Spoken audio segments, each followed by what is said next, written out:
stand fire. It's on the... Ah! He made it! Oh my...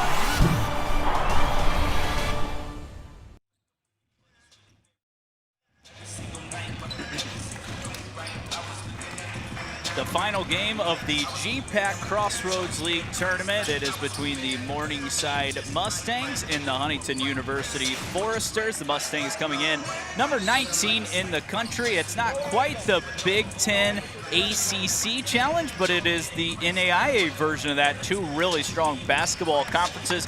Morningside was a game away from Kansas City last year, the round of 32. The year before that, they went to Kansas City.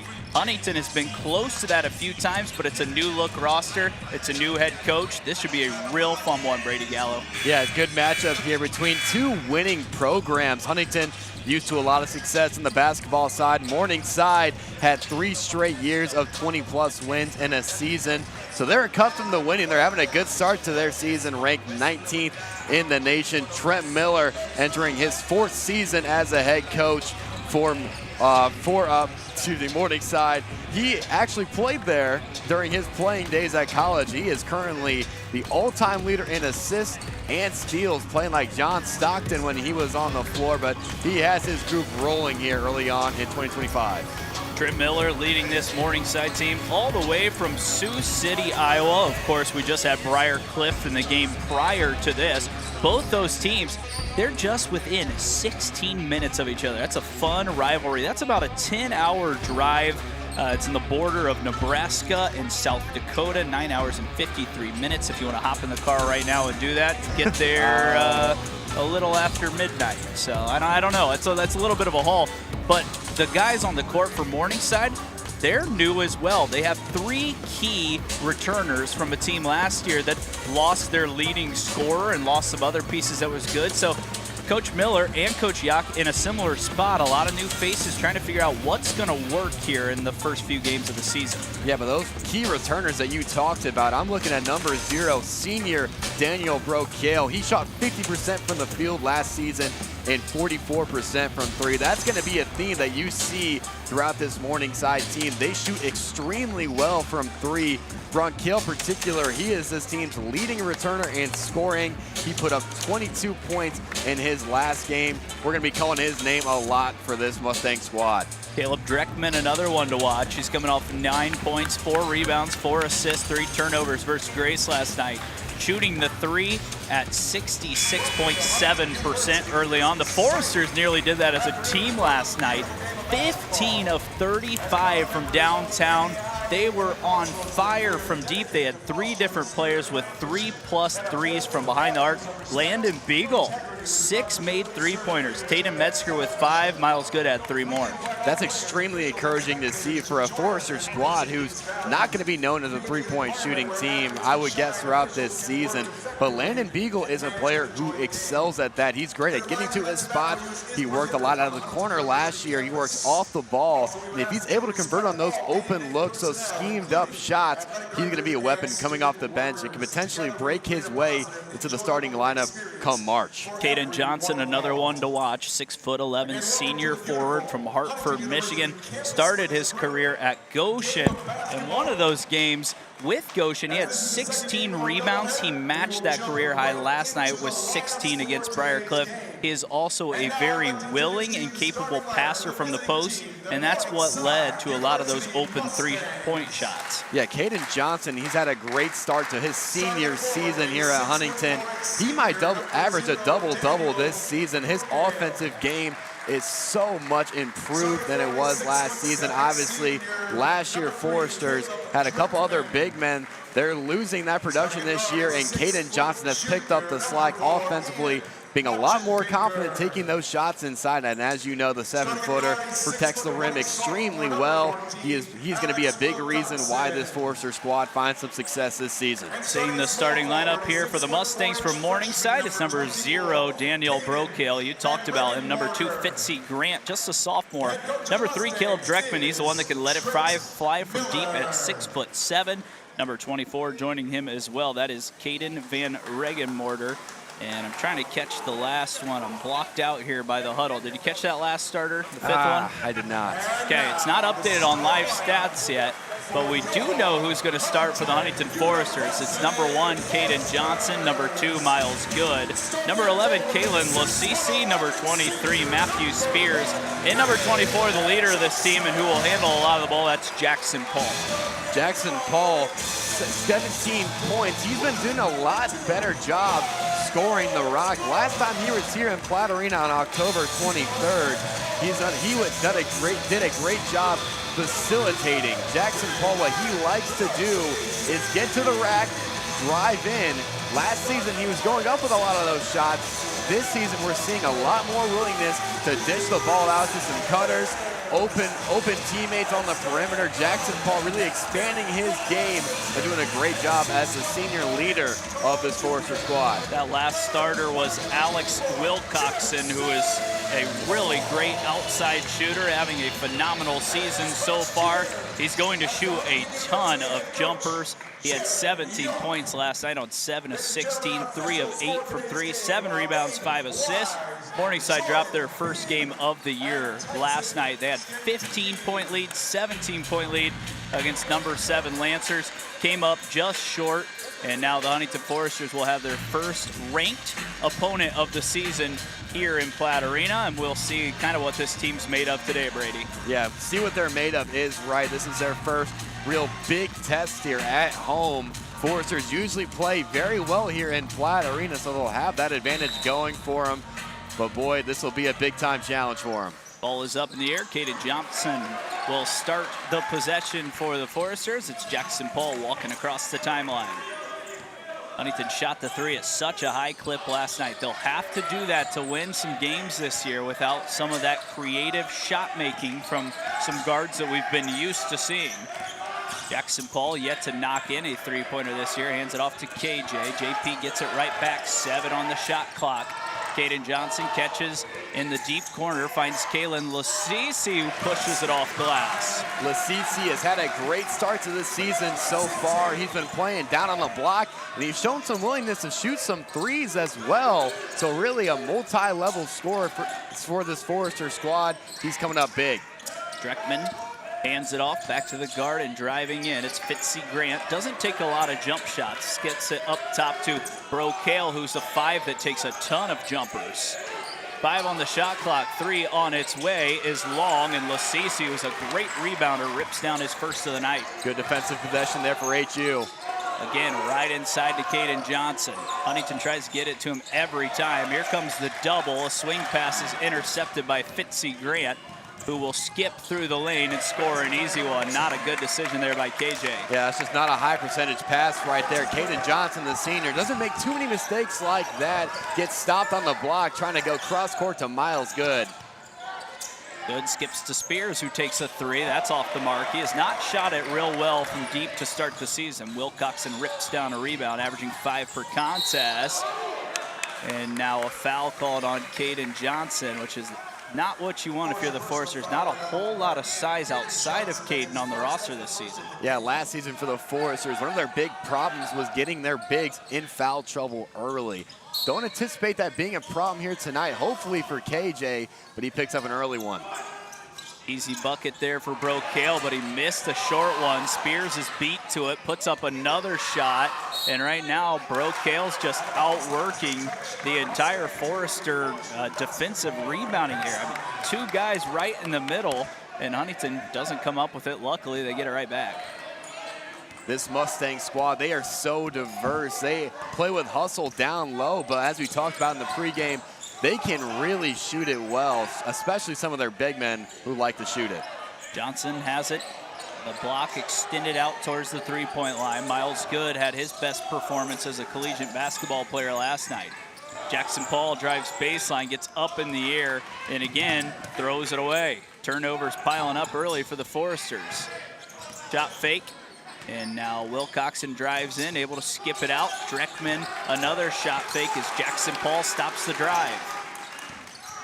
Wilcoxon again skips it out. Now down inside, Dreckman looking for an option. It's knocked away by Good. Jackson Paul with the steal. Miles Good following his man on the cut right there. Is he going to take a transition 3? That's off the mark. He shot it well last night, just 3 of 4 from downtown.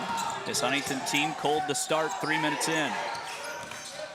Dreckman puts it on the floor. Stop there. It's a wide open look, top of the key, and that is perfect from Caden Van Regenmorter from Hull, Iowa, the freshman. HU is going to learn throughout this game. You got to respect the cutter, but they are willing, these Mustang players, to dish out to the three-point line and hit those open men. Spears just cold from downtown to start the season. It's just been a little bit off the mark for him from the field in general.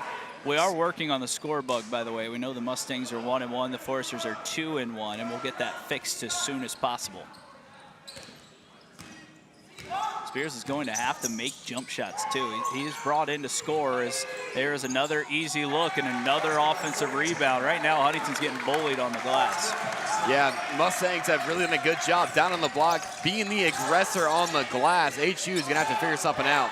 Good floater through the lane, gets the roll, and I think we're gonna see more of Miles being aggressive that way and finding ways to get to the rim. That's what I really like to see from him, gaining that confidence, getting downhill, finding open looks. Good job on the floater right there, but good response by Morningside. Brokail wide open. That's the wrong guy to leave, averaging 21 points per game here in the young season.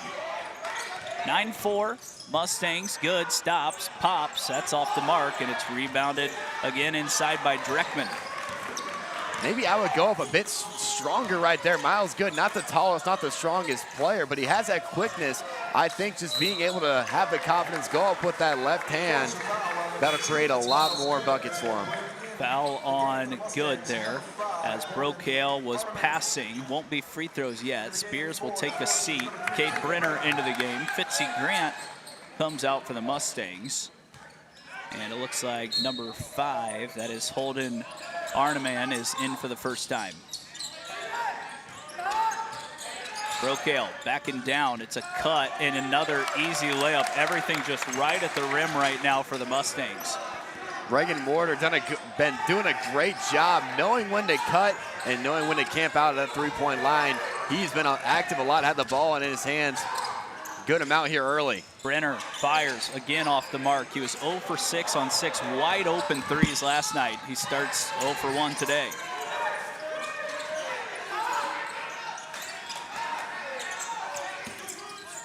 Regenmorter, it was going to be another layup, but it's another foul. That's already 3 on the Foresters. Jackson Paul's first. Yeah, just really sort of undisciplined to start this half. Morningside just running the classic bread and butter pick and roll. They have a lot of options. HU just chooses to go over the screen, under the screen. They can hit a 3, they can drive. Not a lot of weaknesses in this offense, seems so far. And Regenmorter passes it up top. It's Arneman who was driving, and now left side Dreckman was thinking about a 3. Takes the tougher of the 2. It's in and out. Caden Johnson pulls down the miss. Huntington trying to push across and play with some pace. It's Jackson Paul. I like that right there. Try to get out in transition, had to slow things down, but HU, if you can play with some pace, I think that's where they excel. Jackson Paul with his first shot. It's off the mark as Wilcoxon and the crew push it across. Brokail gets Caden Johnson in the air, and Caden's already got 2 fouls. Completely unnecessary by Caden Johnson. And Huntington's in trouble here at the first media timeout. It's 11-4. The Mustangs, we're going to send it to a break. When we come back, see if Huntington can make some adjustments.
changes to the lineup here for the Foresters. Matthew Spears back in. Cade Brenner sticks around. Landon Beagle in. Of course, Caden Johnson out. So now some of that size advantage down on the block goes to Brocale inside. Something to watch here, Brady, the rest of the way. Caden Johnson's going to have to sit for a while. Right away, Brocale falls, hits, scores, and a chance for three. Brocale already recognizing that switch from HU. Caden Johnson with 2 early fouls gets the switch, has a size advantage on Miles Good, and he's able to convert through contact.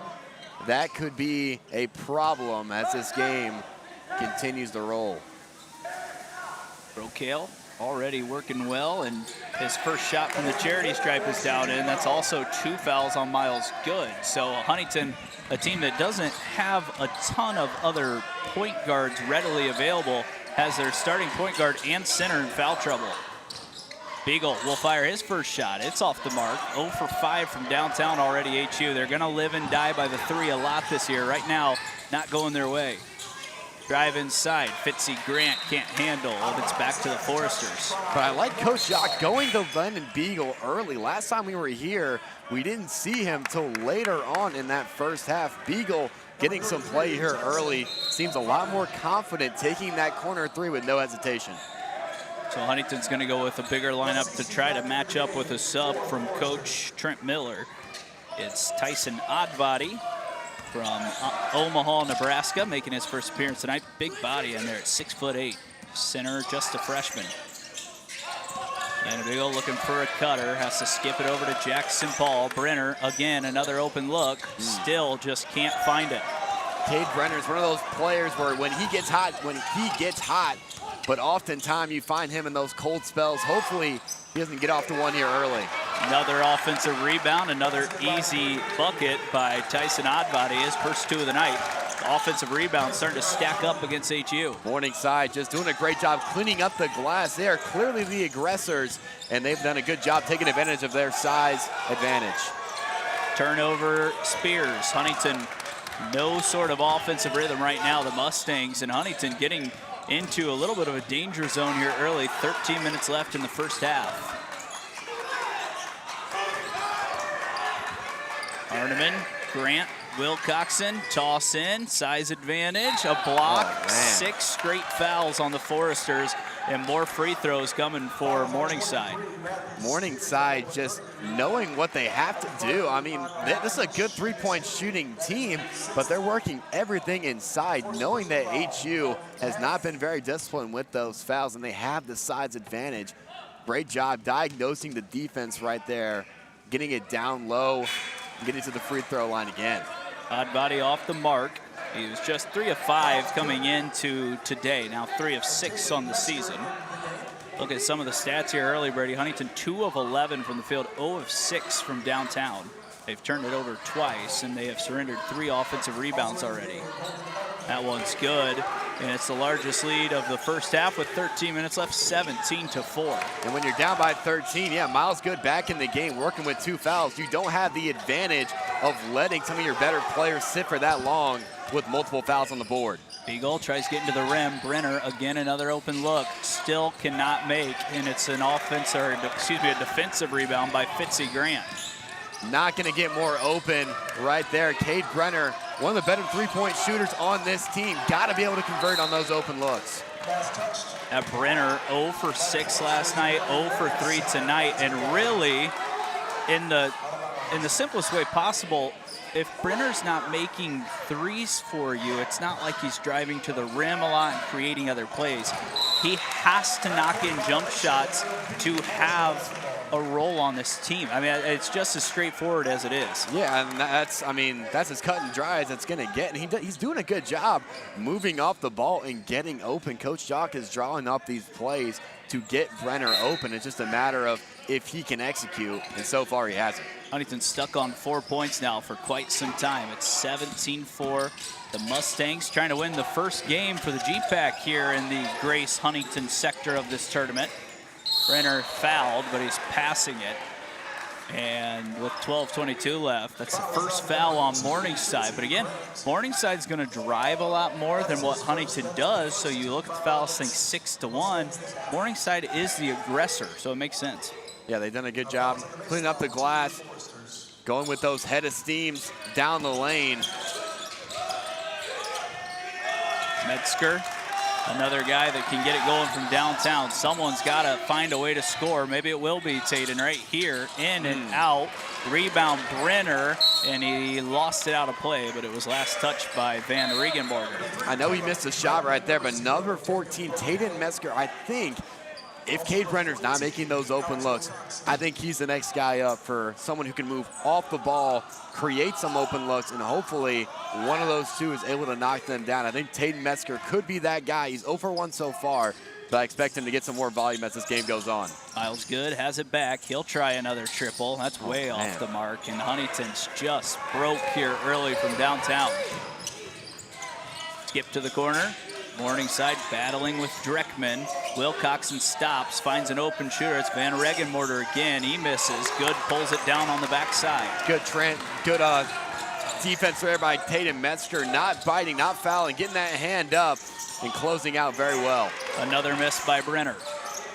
Rebound for the Foresters. And Good has it taken away. Brokail coast to coast and can't get it to go. It's knocked out last by the Mustangs. Brokail could have just gone up strong right there. You see Miles Good sort of ducking away from contact, already working with 2 fouls. As you see HU going to get possession back, they catch a break. But yeah, just have nothing going offensively. KJ back in the game. He's in foul trouble as well with 2, but see if he can get something going offensively. 2 of 15 from the field, 0 of 10 from 3 for HU. Another attempt, another one off the mark, make it 0 for 11. Brokail again, coast to coast, missed another one. He's had a couple of good opportunities in transition, hasn't been able to find the bottom of the net. Good job by Kalen Lasisi sealing, and JP with the bucket. There we go, JP, the senior leader, getting down a hill. Just saying, hey, I'll take care of business right here. Morningside crashing out to defend some of those three-point shooters, but Jackson Paul goes up strong, puts 2 points on the board. Van Regenborger goes right into Caden Johnson, and with those 2 fouls, has to be careful, and this freshman's looking quite sharp here early. Looking very confident. And now Morningside with KJ in foul trouble. They can go a lot harder to the rim and try to force some of that contact. Oh, things are going to get a lot softer down there on the post. Metzger has to reset, just 14 on the shot clock. Back to Caden Johnson in the post. He tries spinning, finds Beagle. Jackson Paul puts it on the floor, finds Lasisi. Good footwork by JP, and Caleb with the cramp. JP diagnosing that zone defense right there, swinging the rock, able to drive in, knowing that he's going to draw that double team. Finds Lasisi open for the two-handed dunk. It's a tough screen at the top there, as Wilcoxon gets it right back, fires a 3, and he rings it in. Could have been a moving screen on Morningside, but that's not the right guy to leave, shooting almost 50% from downtown. Wilcoxon is absolutely lethal from the three-point line. He shot 54% from 3 last season and had a game where he went 6 for 6. He is definitely a weapon from beyond the arc. Caden Johnson establishes early, tries to get to his strong left, and goes the other side to his right. Huntington down 12, but the offense getting going a little bit here. That's someone we've seen a lot more from KJ Johnson. KJ this season, he has done a lot better on the block, using some of his post moves, using his size and strength to his advantage as he gives up a bucket right there. And Morningside's head coach wants a timeout. Trent Miller, we will also take one with them. We're at the under 10 media right now, 24-10, all Mustangs on FDN Sports.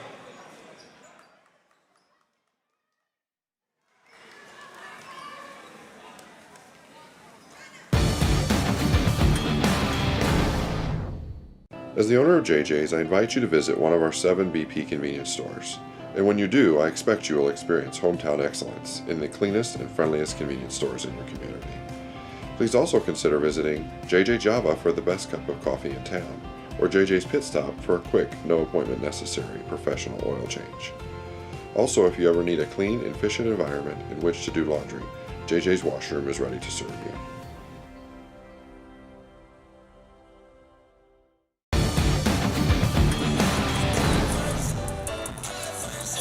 24-10, 9-12 left in the first half. Huntington starts this one cold, just 5 of 19 from the field. The Mustangs 10 of 20. It feels like Huntington has had a lot of good looks. They went in last night, but today against this Mustangs team who's better than Briarcliff, ranked nationally, got to start knocking down some of these open looks. Yeah, I mean, it's tough to say what's going on for this HU team because they're just not making shots. I mean, that is the game of basketball. You can be open, but I believe 0 for 11 from 3. That's just not winning basketball right there.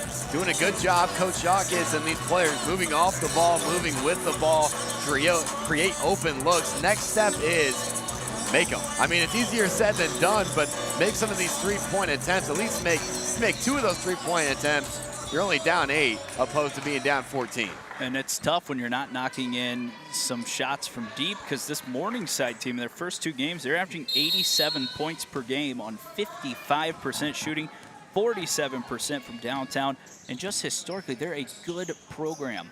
You look at what they did last night against top 10 Grace, and they had them dead, but Grace is just one of those teams you can't let up on. They're so good at finding ways to come back. Jackson Jones in, Jackson Paul, and now Tatum Metzger has to move it with 10 on the shot clock. Someone's got to create. It's going to be JP working against Will Coxon. Again, gets through, somehow got it to the glass. Jackson Paul gets it back. He was open, got it to go, and a foul. There we go. Jackson Paul trying to get his team fired up here. Says, hey, hop on my back, with a tough finish right there. He's looking to get his team going after the timeout. JP shot it so well a couple of years ago when he had both Zach Goodline and Lane Sparks. Last year, the shooting was not quite there for him so far this season, not shooting at a high clip either. This is someone that has to step up and hold some more responsibility on the offensive end. So far, he's leading the way with 5. Yeah, we talked about it in game 1. He's done a pretty good job of it so far, at least being that primary ball handler. But yeah, scoring is going to be the thing that he's going to need to step up with this year. Tonight, doing a good job. Huntington trying to run here. Caden Johnson grabbed another rebound. It's been quiet so far scoring the ball as Metzger finds him once more, now working with his back to the basket. 6'11" senior has one more year after this season. It's a foul called. I think it's going to be on Dreckman. And no, they're going to call it on Brocale. And that's his first of the night.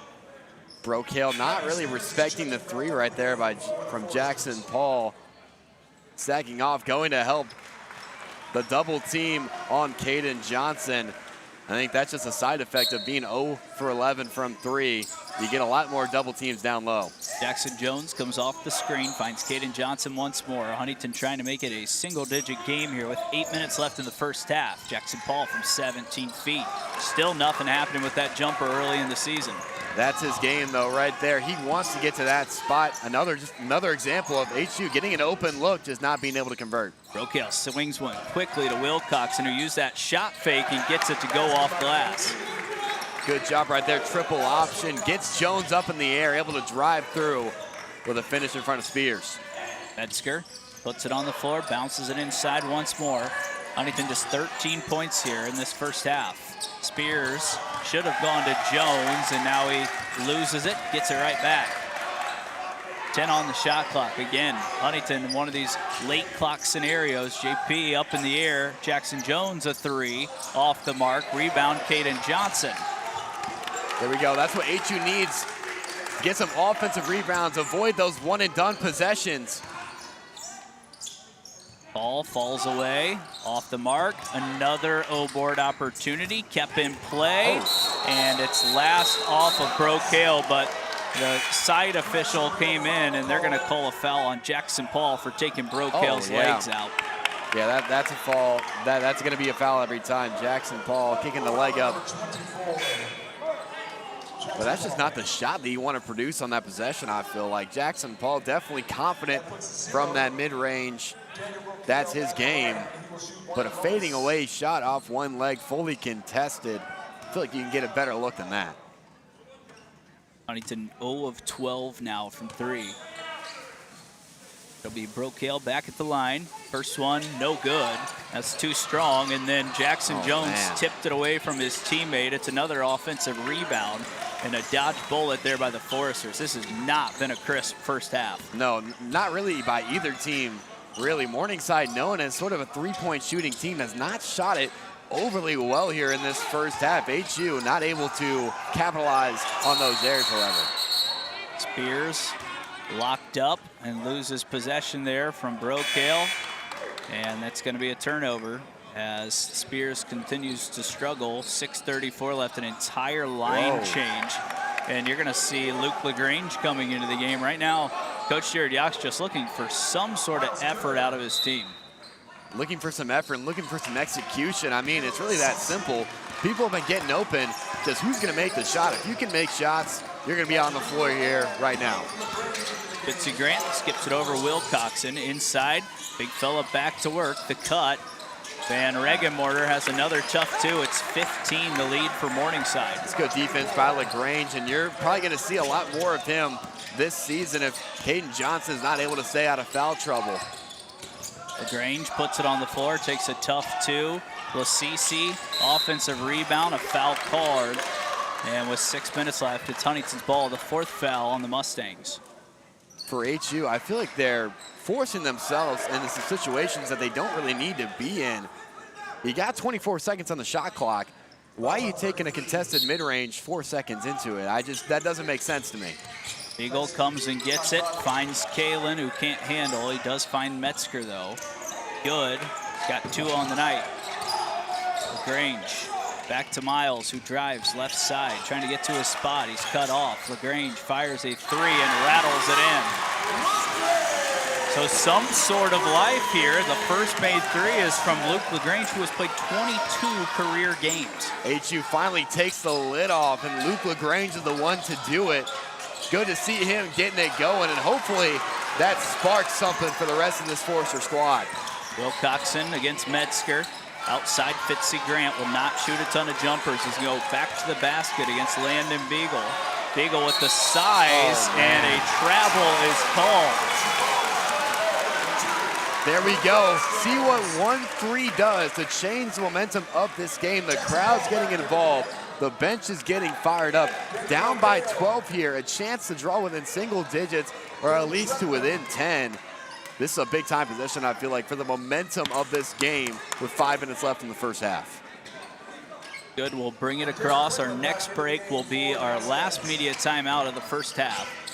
Here on FDN Sports, Preston Husband, Brady Gallo, the rest of the FDN Sports crew. LaGrange thought about another three. Jackson Paul will start the offense, 15 on the shot clock, looking for Lasisi, and just threw it into a crowd of Mustangs. There's 3 Mustangs right there. Not sure why you're throwing that pass there by Jackson Paul. Skip for Dreckman, good defense by Beagle. Beagle, a surprising 6'5", big player. Dreckman, backdoor cut, inside, foul called. And it's gonna send us to our last media timeout of the first half. It was Oddbody who will be at the free throw line when we come back. Huntington down 12 on FDN Sports.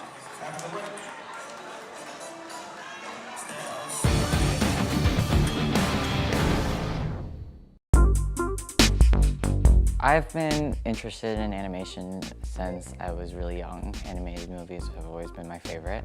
Heard about it from my dad. He had saw that they're having an animation camp. I told him that I want to go.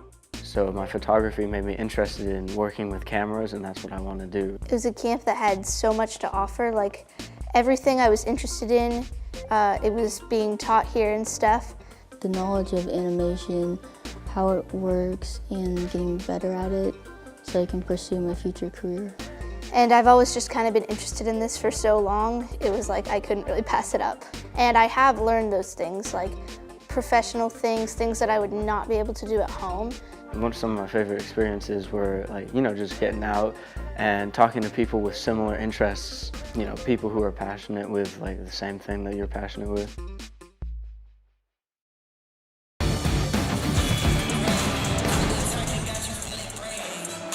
Free throws for the Mustangs coming up in just a few moments. 4:40 left in the first half. Morningside so far dominating the game in pretty much all facets. We talked about Trent Miller in year 4. He has done some really good things there. Of course, you talked about him as a player, led the GPAC in assists as a sophomore, junior, and senior. Most steals as a sophomore, junior, and was the GPAC Defensive Player of the Year as well.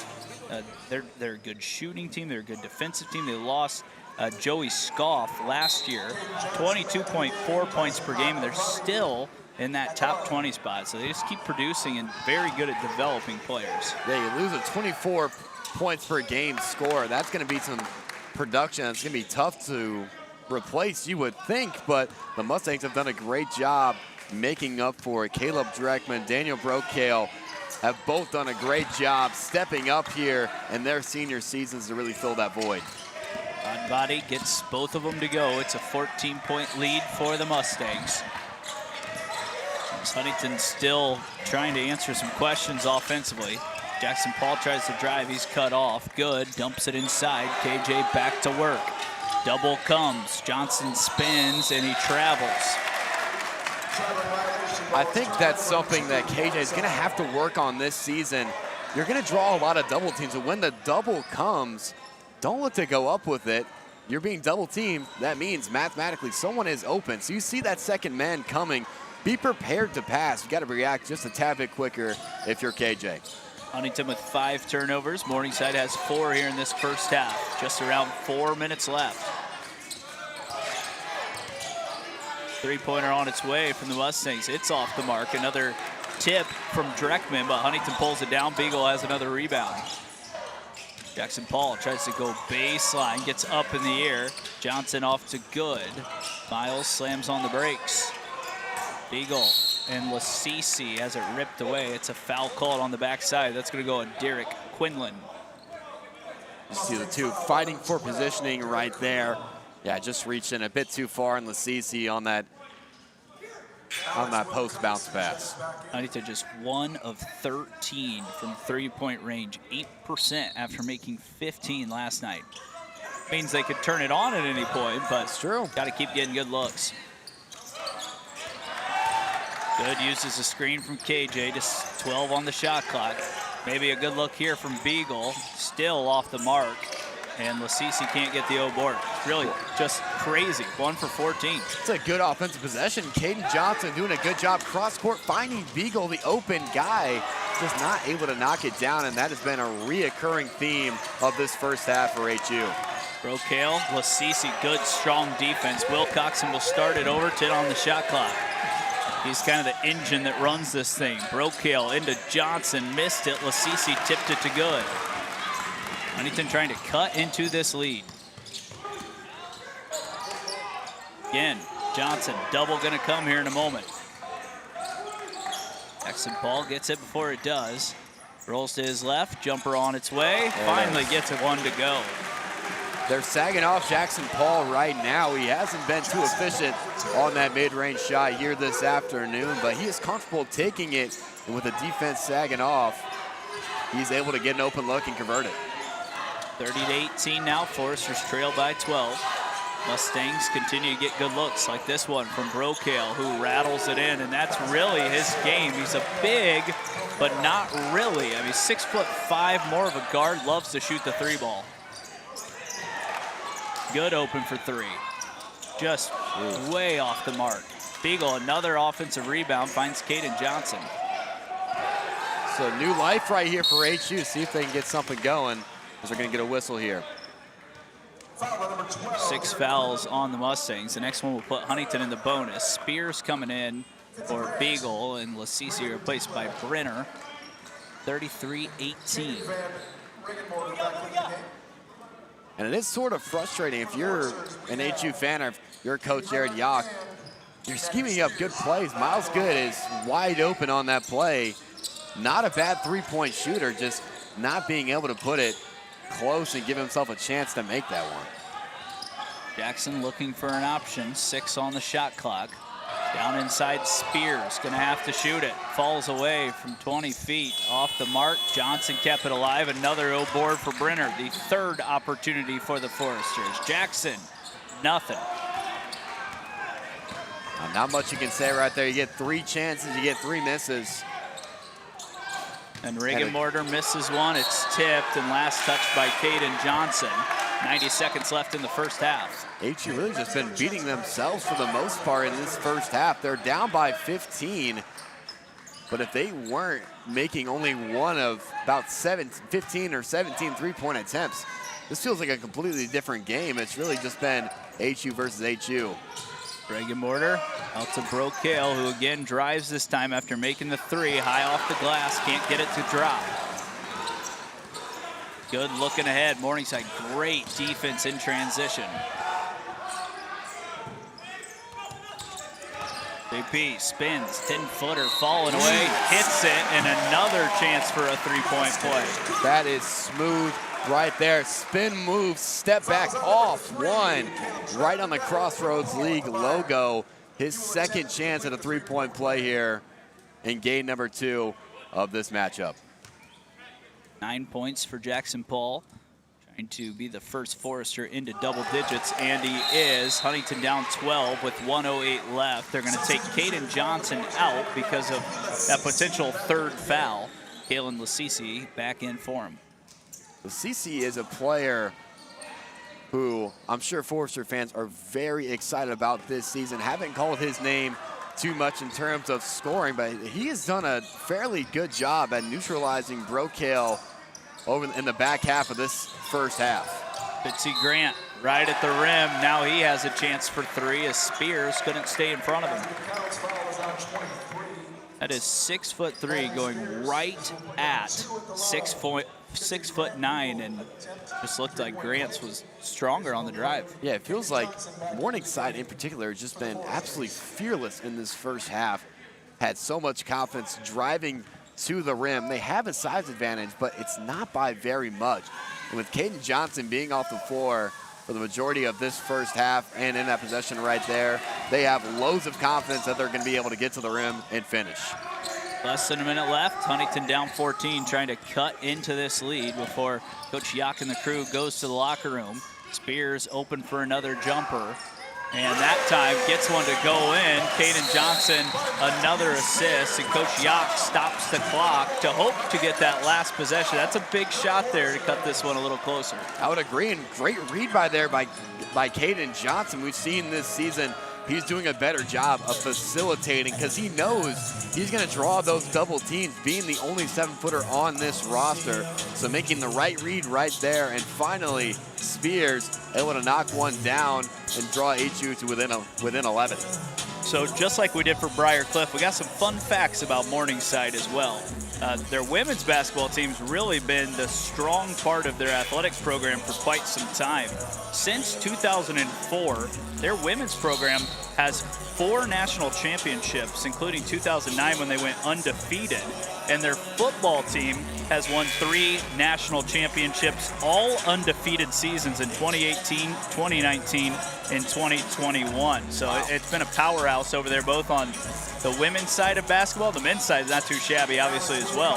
And then the gridiron, the football field, it has been a powerhouse over there for the last several years. Pretty dominant program. Seems like wherever you're playing, whatever sport you're playing, you have Morningside in your schedule. Could be a long day for you. They're dominating a lot of different areas. Coach Miller right here on the men's basketball side doing a nice job with a younger team this year.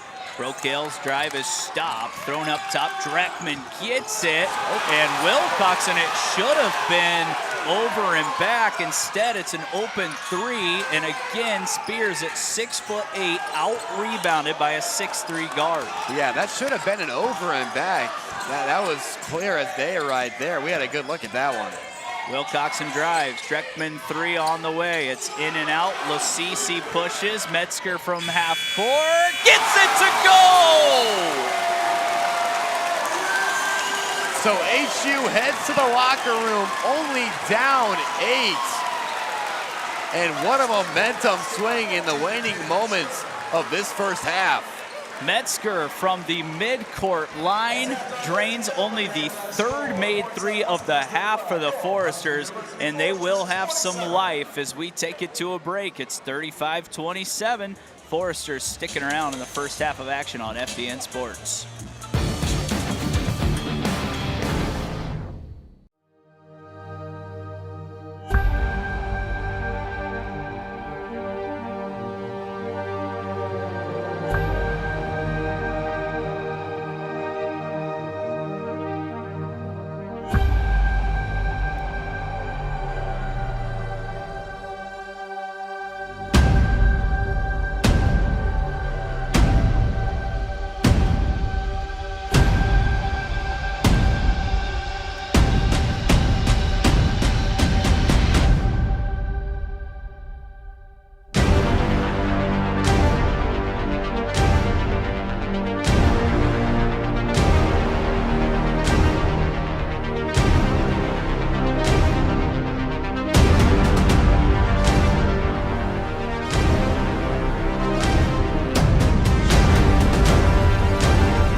Forester Camps is amazing.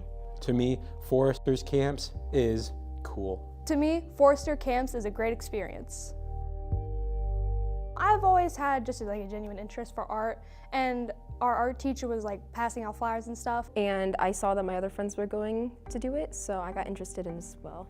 This is my first college trip, so I didn't really know kind of what it's like to be in college. College really isn't as scary as I thought it would be.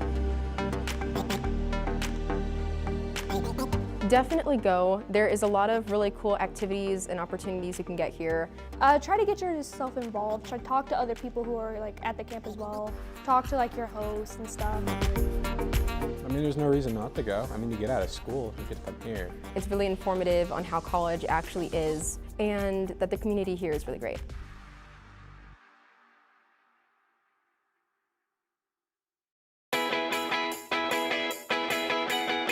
I saw Forester Camp when I was at school. It said health science, and I'm like really interested in medicine. I was really set on nursing, but I didn't know any else like biology, chemistry, things like that. So health science was able to broaden my spectrum and learn more things in the science world. It's opened my mind to a lot of things in the medical field. I'm definitely taking away a lot of knowledge that I didn't have before. Also a lot of new friends. I was also kind of hesitant because like I'm an introvert, but I got some new friends. There isn't just like one set biology you can do, from microbiology to biochemistry. So knowing my options is something that I'm gonna take away. I'm wanting to learn about health sciences, and like God is all through health. Like God created all of us. That's pretty freaking cool. One of the greatest opportunities I've had for my profession in the future. If you're interested in something, or if you want to go to college, or if you want to make friends, go.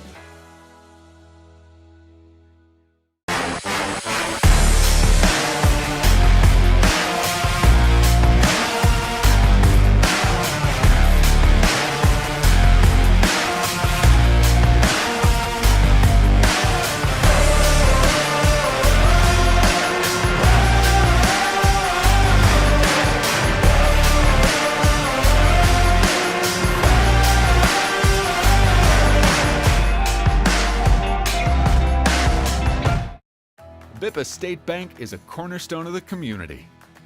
Our banking building blocks were assembled in 1911 and haven't differed much since then. We still stay true to our local roots, aiming to support, uplift, and celebrate the citizens and businesses of Huntington. As proud lenders to and patrons of our local businesses, we make our community an even more prosperous place. And when you support local banking, you play an important role in Huntington's success stories. No matter what financial products you may need, your business is an invaluable opportunity for us to strengthen our relationship with Huntington, which we're fortunate enough to call home. Bippa State Bank is banking at its best. We believe in community banking. Forester Camps is making new friends. A great way to explore different opportunities. Great way to experience life here at Huntington University.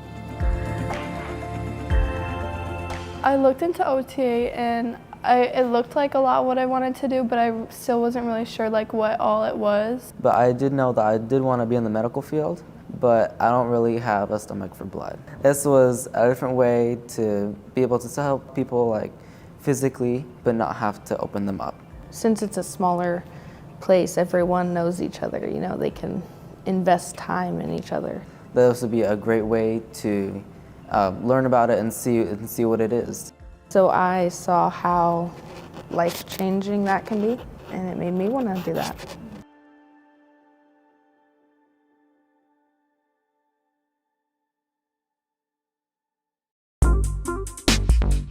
I've been interested in animation since I was really young. Animated movies have always been my favorite. Heard about it from my dad. He had saw that they're having an animation camp. I told him that I want to go.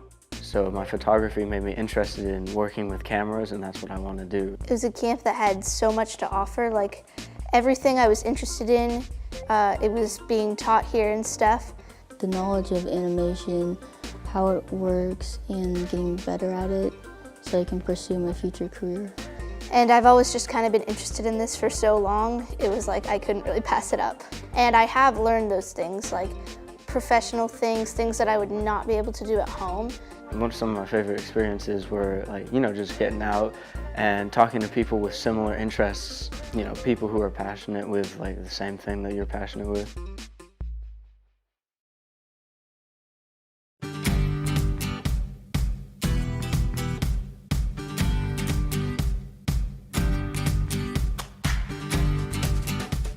We were shooting a film yesterday, had a camper who had never done anything with sound before. She did one little workshop, took about an hour and a half, and by the end of the workshop, she was feeling a lot more confident. She showed up on set, and she's running boom, and she's recording on the field recorder. She's just elated by how much fun she's having. They've helped me with like my acting, and like my dancing has improved, and like my voice, I just didn't even know I could sing that high, and I'm like, oh my goodness, I can sing that now. Our director is amazing. She's so sweet. She's helped me grow as just like an actor and a singer and a dancer. I've really improved being at this camp. People in the School of the Arts aren't just filmmakers or aren't just theater practitioners, they're creatives. And they love to work in all kinds of different areas. And I think that's one of the great things is we see kids come back and we see them in multiple tracks because they have multiple different interests and they love to tell stories, they love to be creative. And I think it's great that they get to explore a variety of different areas. They're making projects that they get to share with their families at the end of the week. Every camper that comes through ends up making like between 2 and 4 projects throughout just 1 week. It's unbelievably cool. Yeah, it was very cool to actually hold a camera that they use to make films, which I always wanted to do. Voice act some characters, creating our own voices, going live on the air, and of course just being recorded and having fun. Drew a weapon design in Photoshop. We designed the character that we would be animating in Toon Boom on Photoshop, and I fell in love with Photoshop in ways I've never thought I would. I've always loved dancing and singing stuff. I do show choir, I do theater after my school. So it's like, this is where I live already, right? So getting another choreographer to experience, another stage to experience, the stage is great, the people are great, and it's all just like, it's the same thing, but it's a different experience, and that's really fun. Everybody here is just so welcoming in every aspect. Everybody just loves everybody and is there, and you can say hi to somebody you don't even know and they'll say hi back. Honestly, all of the professors and the directors and teachers are so gifted in their craft, pretty much masters of what they do, and are so good at sharing that information with the students. They're people with passion. You can talk to them, you can share ideas, you can work together, like that's incredible. The faith here on campus makes me feel like there is hope for me. There's so much I can do and what I can always look up to and be with.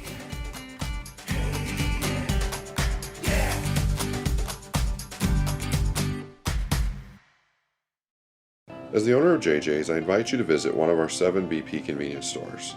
And when you do, I expect you will experience hometown excellence in the cleanest and friendliest convenience stores in your community. Please also consider visiting JJ Java for the best cup of coffee in town, or JJ's Pit Stop for a quick, no appointment necessary professional oil change. Also, if you ever need a clean and efficient environment in which to do laundry, JJ's washroom is ready to serve you.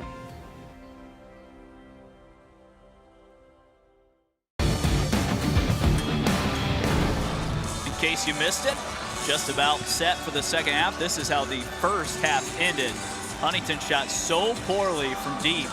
Tatum Metzger made it 3 of 17 from behind the arc with this half-court shot. And you see the season stats here for both teams so far. Huntington, pretty good shooting team so far in the first 3 games. 38%. Today, not the story, but you can see why, according to this graphic, in the first 2 games for Morningside, why they are so efficient offensively. They get good looks. They've got good shooters sprinkled behind Brokale, who plays in and out. Yeah, HU, there's a good team lurking right here. Not to say that they're not a good team right now. They've been a bit inconsistent shooting the basketball, especially here today. But you see 37% for the season.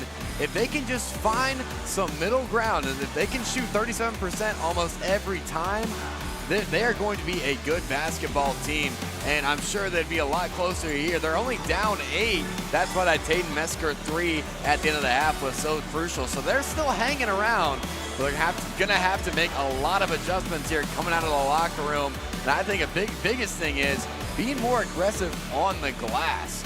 Morningside has definitely been the aggressor, cleaning up the glass. HU did a better job picking up some of those second, third chances on those offensive rebounds. I would love to see them be a bit more aggressive on the boards. Take a look at some of these highlights from the first half between Morningside and Huntington. Jackson Paul was the one to lead the way scoring. He's the only one in double digits. And again, Huntington created a lot of good shots. They just didn't get many to drop. You look up and down their lineup, 10 for JP. The next leading scorer is Kaylin Lasisi with 4. Taden Metzger, 3 on that heave. Spears with 3. LaGrange with 3. Johnson and Good both with 2. So they're going to have that second or third guy step up and knock in some of these shots, whether it's Kate Brenner finally lifting the lid off the basket or someone like Landon Beagle had a big night last night. It just can't be only Jackson. I think another thing that will help, if Huntington can get out and run, that's when they are very good. I totally agree, and I feel like a lot of these times, you pull down a rebound, Caden Johnson you get it to Miles Good, he slows down the offense. I see what they're trying to do, but with the deficit like it is right now, you're still in this game. I would love to see them, to your point, get out in transition, play a little bit faster. You got a lot of good athletes on your side. I think Spears is going to be the key to running that transition offense. He's going to have the ability to outrun some guys and use his length to score at the basket. I think he's going to be a weapon that needs to be used more inside. Look at the stat recap for the Morningside team, who has 35 at the half. It was Caden Van Regenmorter who led the way with 9 points and 2 rebounds. Brocale had 8 and 4. He's their leading scorer on the season. Alex Wilcoxon with 7. Tyson Oddbody, who came in only averaging 5.5 points, has 7 in the first half, along with 3 rebounds. Fitzy Grant did some good stuff right at the end of the half. He had 4 points, 6 rebounds. 6'3" guard leading the way in the rebounding category for both teams. So they were much more balanced compared to the Forester team that was kind of top heavy in Jackson Paul, but we'll see if they have some sort of response coming out of the half. Jared is very much a halftime coach. He can make adjustments. He can draw up some great sets for his team. It's just up to his player and his roster now to make the shots when they get the open looks. Yeah, and that's sort of the beauty and the downfall of sports right there. Coach Yock, in my opinion, has been doing a pretty good job drawing up some of those schemes to get some open looks, but sometimes you just don't convert and you don't execute, and that was the case in the first half. Expect to see more open looks from 3 inside, but as you mentioned, up to the players on the court, 1 through 5, to execute those plans and put the points up on the board. About 45 seconds left while we've got a chance. I'm sure John can throw this up for us in the back. We'd like to tell you, whether you're watching for Morningside, watching for the Foresters, or just watching for NAIA basketball in general, leave us a comment in the YouTube section. Of course, we're streaming from YouTube here. This is an all-student broadcast besides myself today. Our Huntington Forester students have done an excellent job here today covering the GPAC and Crossroads League tournament. Tell us where you're watching from. We just like to say hello, and sometimes we get people watching from crazy places, and we just like to know where you're tuning in to watch some fun NAIA basketball this afternoon. Yeah, it's always fun to hear where our viewers are watching from. Like you mentioned, we get people watching, like we had someone in our last game watching all the way from Oregon on the West Coast. So we'd love to hear who you're supporting, what player, what team, where you're watching from. We would love to hear it. Huntington's ball to start the second half, so they have a chance for a mini 5-0, 6-0 run, depending if they can make a 2 or 3 coming out of the half. Kaylin Lasisi heading back down to the wrong basket. Now redirected. It'll be Jackson Paul, who was the leading scorer in the first half for the Foresters, getting the offense going. Huntington shot extremely poorly, especially to start the game. Just could not find offense. JP drives in, corner, Spears, catches, fires, and a chance for a 4-point play. How about that coming out of the half? Jackson Paul drives baseline, draws a double team, and hits Spears for an open look. And yeah, that's gonna be a foul. Got him on the follow through. Marcus Spears getting active early. Spears trying to make it 4, and he does as he gets the home roll. And just like that, Huntington on a 7-0 run. with a 4-point play involved. Now just a 4-point game. Brocale against LaCece. And Reagan Mortar cutting, doubled in the corner, Wilcoxon. Brocale to end it way off the mark. And it's last touch by Dreckman, and the Foresters have a little momentum. In an instant right here, just see how the energy of the gym has shifted. 7-0 run by the Foresters on only 2 made shots. Got a chance to really draw it close here on this possession. And remember, as bad as they shot in the first half, they shot it so well last night, so it's still there. It's still the same team. Jackson Paul, 20 on the shot clock, working with Spears, denies the screen, and now LaCece and him will work 2-man game. Kalen trying to battle inside, 10 on the shot clock, Miles good. This is Johnson, skip pass. Jackson Paul trying to find that first triple of the year, and it's a big one, makes it a 1-point game. Jackson Paul, not a primary 3-point shooter, but able to knock down those open looks, and a huge one here, start of the second half. Spears allows a wide open layup to Brocale to stop the 9-0 run and make it a 10-0 run for the Foresters. It's a big time bucket there by Brocale. Had a chance to get things out of hand for HU on a big time run. Silences the crowd with a big time bucket. Foul on Morningside as Jackson Paul was again cutting baseline. Going to be called on Brocale. The block on him is his second. And a couple of changes. Spears out, Beagle in, and then Dreckman will take a rest. As Oddbody, who had a big first half, is back in to kind of compare with that size of Caden Johnson. Speaking of, Johnson catches against Oddbody and scores. He is 6'8", but Johnson's still at 6'11", so long. Uses that spin move. He's being double teamed, but able to go up with the left and finish through some contact. Huntington again within 1. Oddbody catches. It's blocked by Beagle. Landon Beagle, not known for his defensive efforts too much, but gets up, sends it off the glass. Jackson Paul catches, has to reset. Huntington was ready to go score and take their first lead since 2-0 in this game. Johnson again has started the offense. Grant comes, good. Beagle, and now LaCece inside. Someone's got to shoot it with 5. It's Kalen, and he gives Huntington the lead right back. LaCece, the baby hook, and really a good defensive possession by Morningside. LaCece able to clean things up with that little 10-footer. Grant loses his balance. Caden Johnson stays straight up. Brocale spins it down. Oddbody on the block, finds the cutter Van Regenmorter, who puts Morningside back in front. Just seems like Morningside has had an answer for everything HU throws at them, no matter what the momentum might be. That's a sign of a calm and collected team. Everything going through Caden Johnson. Jackson Paul looking for his second triple, and he's feeling it all of a sudden. Jackson Paul, as I mentioned, not really known as a 3-point shooter, but can get hot. We saw it at times last year, and HU just right off of that 3-pointer gives up an open look of their own. And Jared Yock is upset because Wilcoxon is one of the best 3-point shooters in the country. He's wide open. No one's even guarding him, and when he gets those chances, it's automatic. Yeah, you can't lose him on a possession like that. He should never be that open, especially coming off a huge three where you take the lead. Like I said, Morningside just staying even keel, not letting any of this HU momentum deter them at all. Good with an 18-footer to give the Foresters the lead. Now we're back and forth. Grant will catch and drive and can't score, but it's another offensive rebound and a foul on who? It's LaCece. That's big for HU. That could have been KJ's 3rd foul of the game. LaCece, I believe that's only his 1st. But I really love what I'm seeing from Morningside. Every time HU takes the lead or they score, they're getting out there quick. They're getting it on their heels, forcing Huntington to react. And for the most part, they've had the advantage there.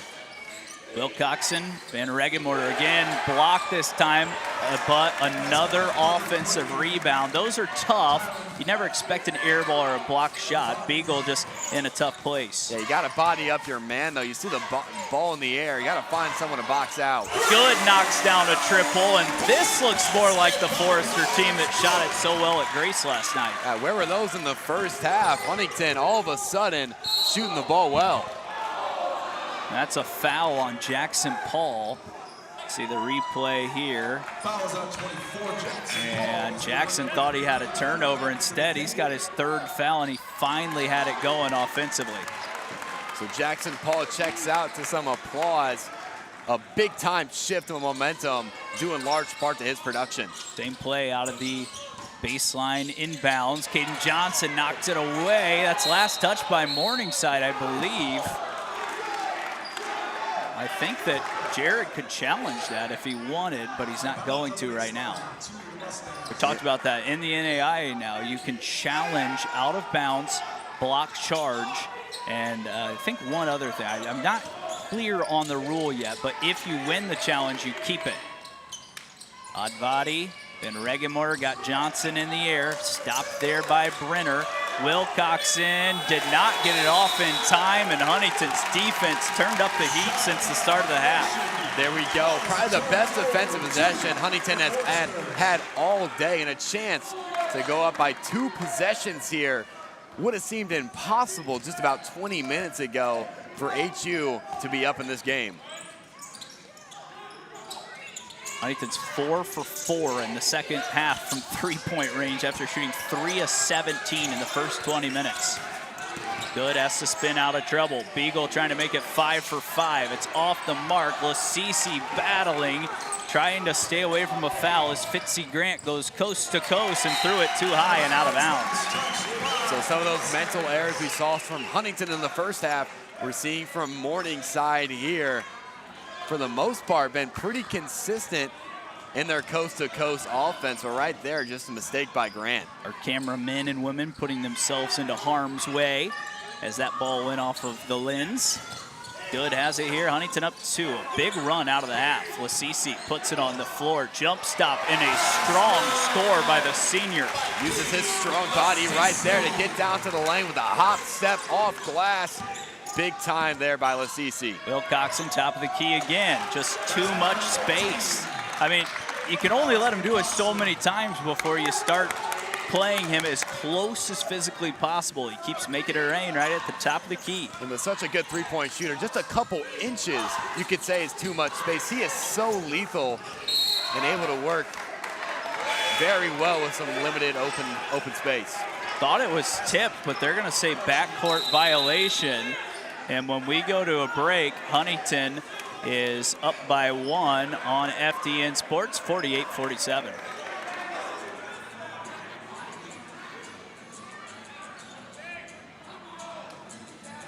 This is an immediate timeout.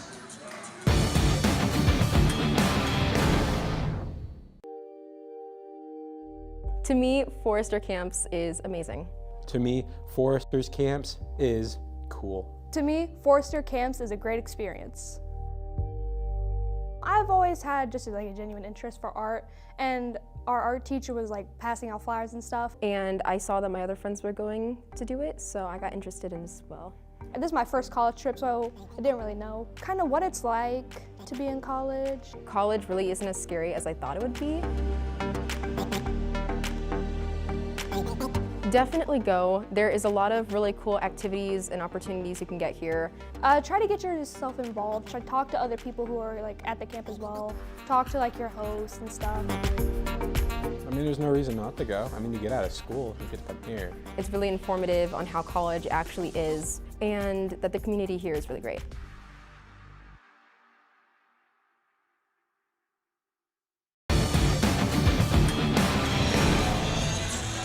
Here is what the argument was about. You can see it is tipped right off of the hand of the Morningside player, clear as day. Van Regenmoyer tipped that out of Brenner, and it's called a backcourt violation. That's a bad miss there by this crew. And 3 of them could have got together and discussed it. Unfortunately, not something Coach Yacht could challenge. And it leads to an easy bucket. That's a 4-point swing right there. HU loses possession when they maybe shouldn't have, and Morningside converts.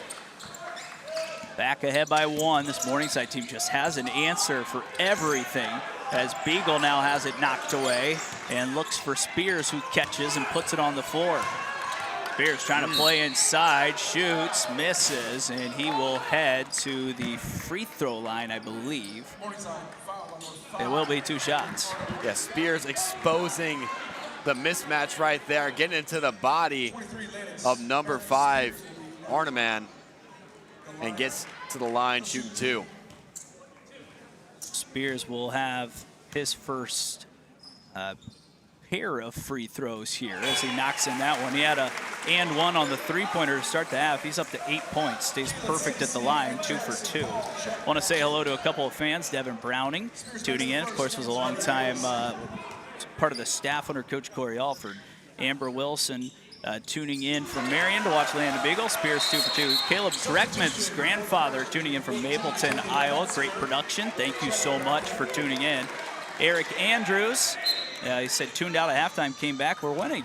And how does that happen? A lot of three-pointers going in. Tammy Gass as well, tuning in to watch the Foresters, staying home to watch IU football. Will Coxon this time goes inside the three-point arc. He resets and skips it over to Van Regenmorter. This is Odd Body with a big body move, and it's rebounded by Lasisi. There we go. Now get out in transition. Get moving here. Jackson had to take a little bit of a break with those 3 fouls. He's back in there. He really got it going, shooting the ball before he had to leave the game.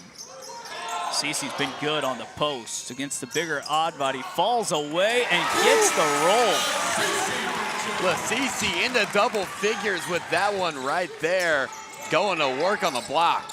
Will Coxon stopped right at the volleyball line. It's Odd Body again against Lasisi. The cutter inside, and it's an easy bucket for Arneman, who's done some good work off the bench tonight for Morningside. And he beat Mesker on the backdoor cut right there. And Mesker walking a little gingerly after that possession right there. But he's standing in the corner, looks fine. Jackson Paul goes right to the rim, found Metzger, who was just wobbling. Lasisi, a rare triple, is off the mark. Probably not the shot you want. And Regenmorter had that knocked away by Brenner.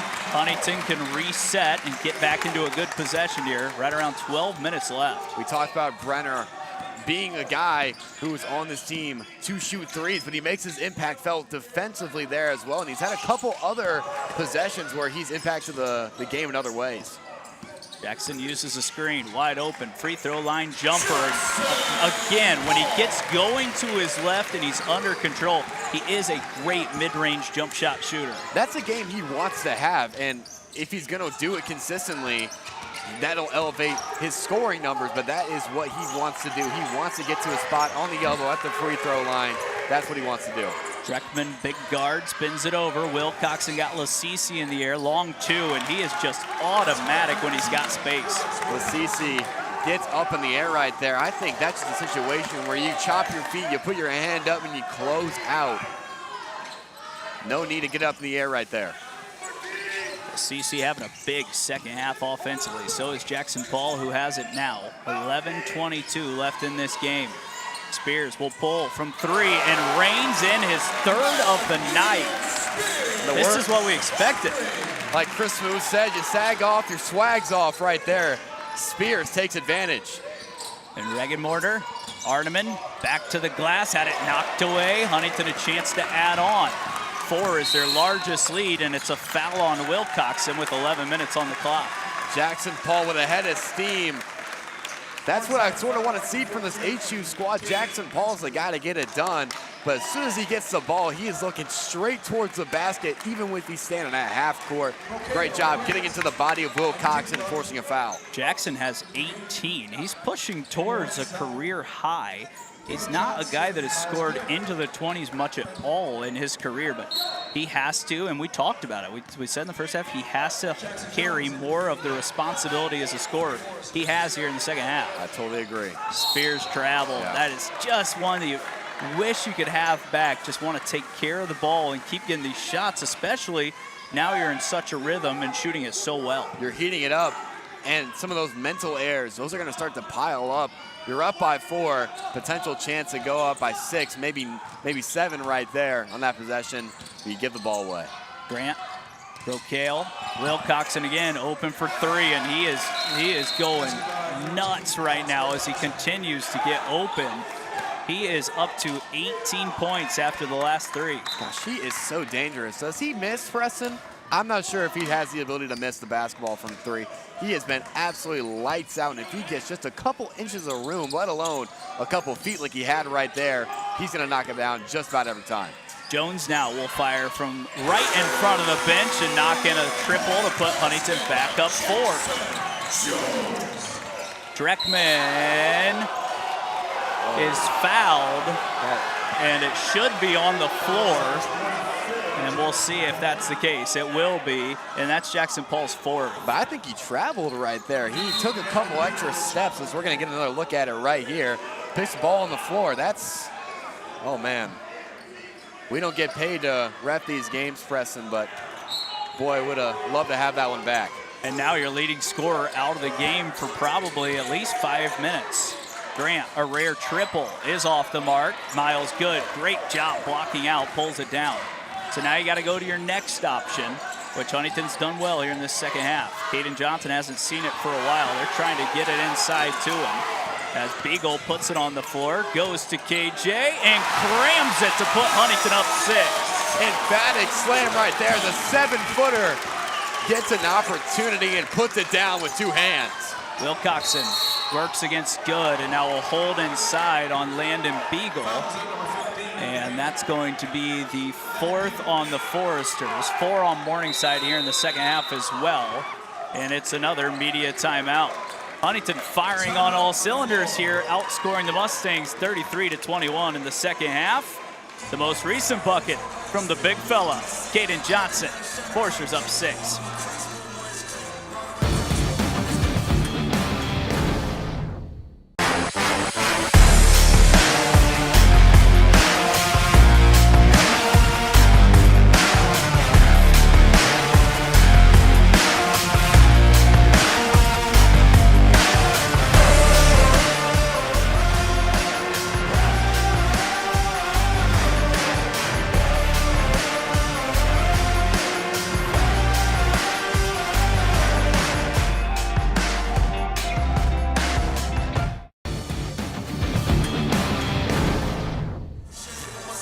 Stats on the court, 24-49 all of a sudden for the Foresters. Are 9 of 25, which means they are 6 of 8 from 3 in the second half after shooting 3 of 17 in the first half. Turnovers at a good number, Brady, and the Mustangs still shooting it fairly well, but it almost feels like the tide has turned.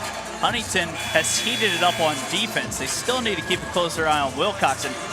But with that and that momentum shifting 3 by Metzger at the half has changed everything for this Forester team. I would totally agree. And like you said in the first half, when HU was ice cold from 3, means they can still heat up. This is what Coach Jared Yock wants to do with this squad. He wants to shoot the 3 ball. And like we see here in the second half, they've shot it well and they have a lead against a good team. Man, Fitzy Grant has been tough. He plays more like a forward at 6'3", but he is strong in there and gets that strong left hand for another easy bucket. Spears has had one of the hot hands, was looking to fire. Caden Johnson inside was looking for a cutter. Good, another triple on its way, is off the mark, and Grant again rebounds it. Good read by Johnson though, found the open man good. Dreckman, Wilcoxon, back to Dreckman, who handles it with 20 on the shot clock. Brocale working with Wilcoxon, who gets up in the air, cross court. It's Grant again driving, and the pass to the corner is nearly out of bounds. And now 8 on the shot clock and a foul called. Now 5 on HU. They're getting close to putting Morningside into the bonus. It's a track race out here. Morningside doing a great job. Pop, pop, pop, swinging the rock. Gets Johnson on the blocking foul right there, just forcing a lot of movement inside as HU tries to play a zone here. Yeah, this Morningside team is just moving the ball so well right now. It never stops in one guy's hand. Up top, Wilcoxon against Lasisi. Wilcoxon probably able to take either Caden or Lasisi off the drive. Fitzy Grant inside. This is Brocale, who will work and spin and put it up and in. Nice move from the veteran forward. And now a delay of game warning on 11. That's Braden Dinkla as he touched it through the net. Don't see those every day. Yep, so if they do it again, it's a technical because trying to slow down the pace of the Foresters getting the ball back in play. Yep, just see it occasionally. They always give you a warning to start. Johnson had it knocked away, and we'll pick it up with 15 on the shot clock. Huntington gonna have to go quick. This is where you wish Jackson Paul could still be in this game. Good, uses a screen. Goes all the way to the rim. Nice move by Miles. Huntington back up 4 with 8 minutes left. Slows it down, then speeds it up, going to the rim. Great job there by Miles. Good. Dreckman, and now Wilcoxon. Bigger Beagle on him now with a bigger wingspan, longer arms to try to compete. Brokale gets to the rim. It was blocked at the rim by Caden Johnson. There's the impact that he can have in a big spot right there. Caden Johnson sends it off the glass. Brenner inside Caden Johnson. He is fouled, and with 7:42 left, it's Huntington's basketball under their own. Haven't seen Caden Johnson get fouled too much. Brokale's been very disciplined down there on the block, and that's been a very fun matchup to watch here this afternoon. So 64-60. Morningside did have a question on that last block by KJ to maybe see if there was goaltending. So keep an eye on that, especially in the back, our studio. The most recent block by Caden Johnson. There may be a question whether or not that was goaltending. That's something they can come back and look at this next media timeout. Good, stops and goes again, was bumped. Lasisi fighting for it, and it's last touched by Brokale. And even though Lasisi didn't rebound it, he still just keeps so many plays alive. He makes such an impact, and he's just so aggressive on the boards. I talked about it at halftime, wanting HU to be the aggressor on the glass, and Lasisi has really taken that to heart. He has been working extremely hard on the boards here in this half. Johnson and Beagle. Landon trying to hit his first, and it's a big first of the night. Huntington up 7, their largest lead. Landon Beagle, he's played a lot of minutes here this afternoon, scored 20 in their last game. Comes up big with his first 3 of the afternoon here in the second half. Lasisi and Brokale physical inside, and a foul is called on who? It's going to be on Lasisi. I think that's his second. They're going to say push. Here's the replay. Just a moment, maybe. Thought we were going to have it, but. From our angle, Preston, looked like a clean pickpocket, but guess we didn't have the right angle as Lasisi gets whistled for it. 1 away from the bonus as Beagles beat on the back cut, and it's a 5-point game. Well, that's a big time swing right there. HU just a couple inches away from a turnover. But Morningside able to capitalize and pick up a big time 2. Beagle finds good. Johnson again controlling possession inside. Tries spinning to his left. Brokale, good hands, knocked it away. Wilcoxon turned it over. And now Beagle up ahead. Lasisi will rise and dunk, and Huntington back up 7. That's all Caden Johnson right there. Gets his shot stuff, runs back in transition, and gets a big-time steal that leads to an easy bucket by Lasisi. Didn't give up on the play. You're right, Brady. That's a great catch. And Lasisi has just had a monster second half. Huntington's extended their lead with Jackson Paul on the bench. Great run. Wilcoxon hasn't had a clean shot in a while. Van Regenmorter gets one to go, and it's a timeout with 6 minutes left. Huntington right now down by 4. We'll take, or excuse me, up by 4. We'll take a short break. 6 minutes left in our game.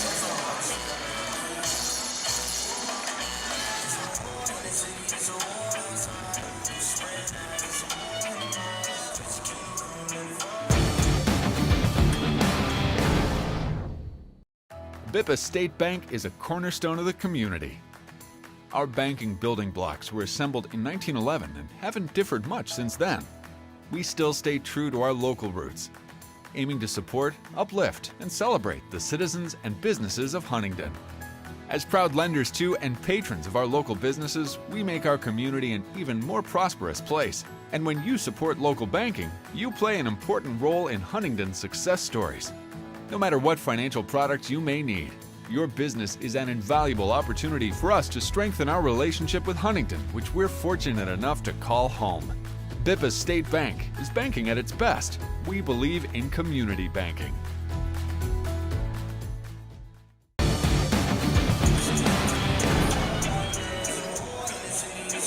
The new president of Huntington University, Dr. Pepper, and his wife Kristen taking in the action. I'll give him credit. He is here for every single sporting event, taking it in. He has done an excellent job here in his first year. Really is bringing the community into Huntington University and doing a lot of community outreach.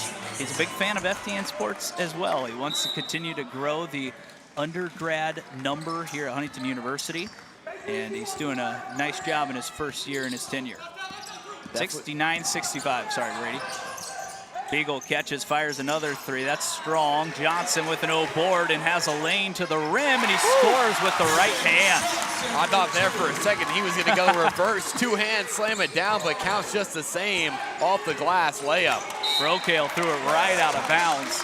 His head coach right here next to us, to our left, Trent Miller, pointed at him and one other Mustang. He said, I'm looking at you two to start making plays. And that time Brokale was trying to do that, but threw it out of bounds. And he's going to take a seat. Huntington up 6. Also, Jackson Paul back in the game for the Foresters.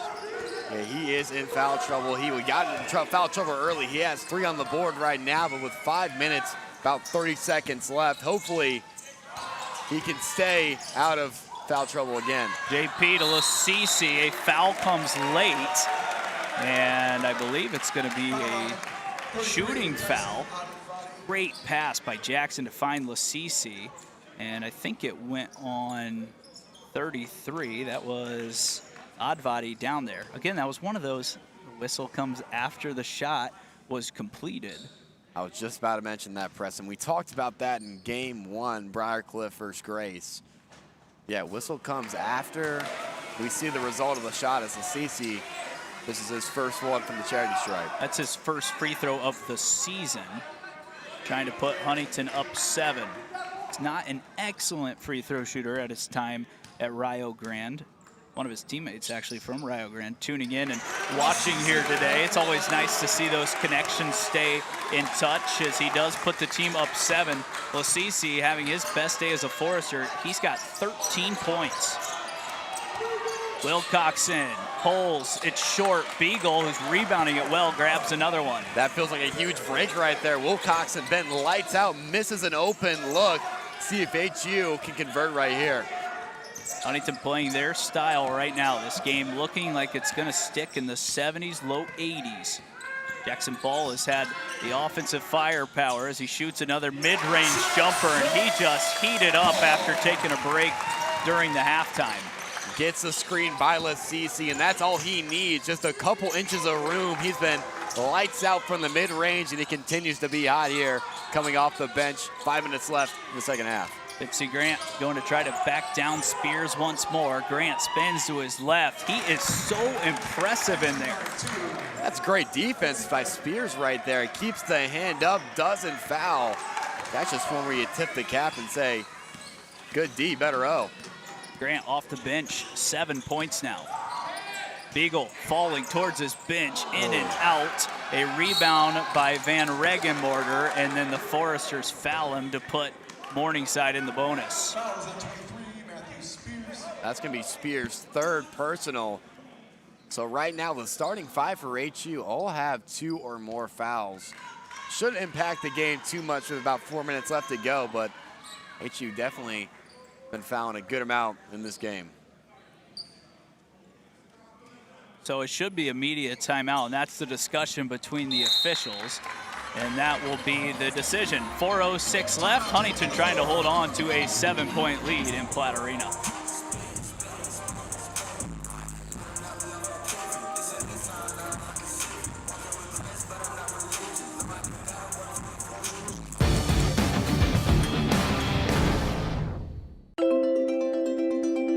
To me, Forester Camp is fellowship. To me, Forester Camp is like engaging.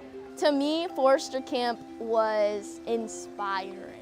I hoped that I would be able to make more friends who have not really been around much. How I describe this camp is pretty chill and like fun. And it's fun too. It's something that like people can be engaged in and have a great time, but also still learn life lessons and lessons about the Bible, kind of see the world from a different perspective.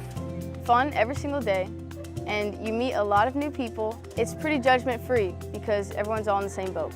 You don't really have anything to lose by coming to the camp. I think a lot of people are scared to take that risk. I could promise you that you wouldn't be bored or not have a good time here. Something only happens one time in the universe. It never happens exactly the same. So like, you better take your opportunity while you can.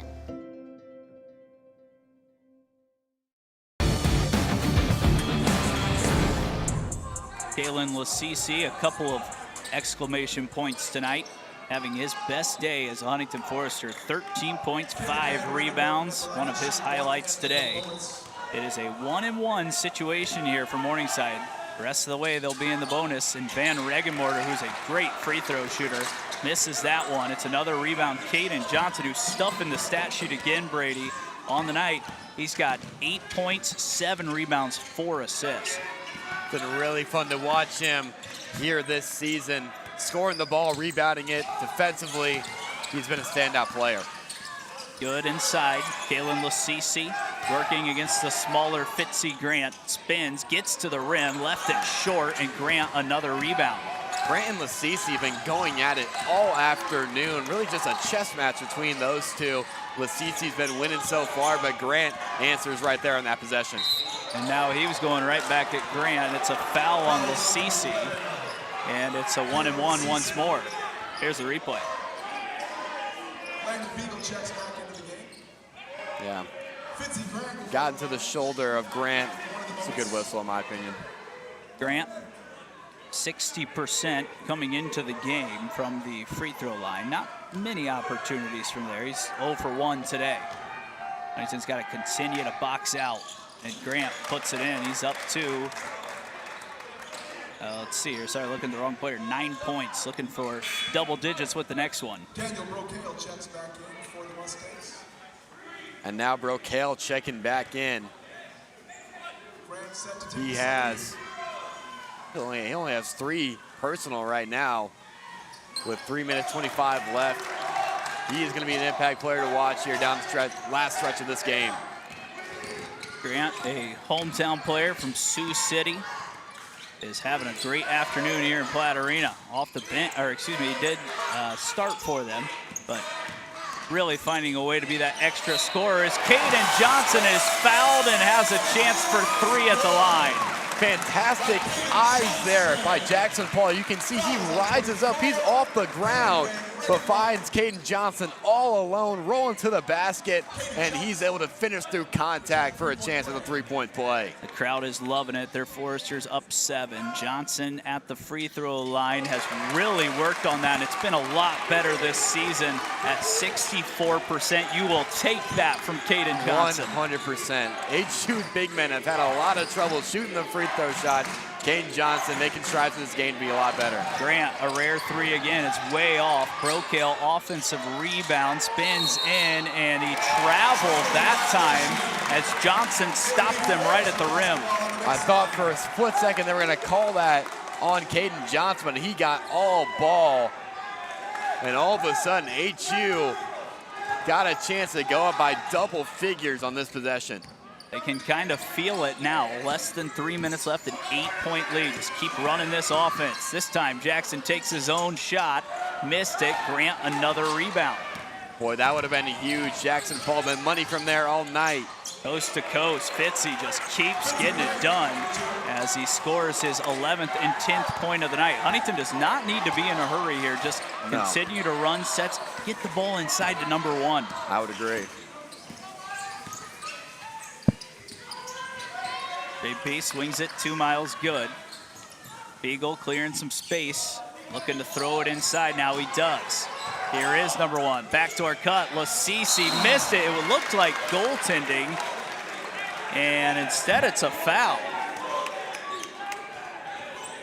Oh man, I don't see the foul right there. I think at that point, you let the players play on right there. But again, Preston, another example, whistle comes after the shot.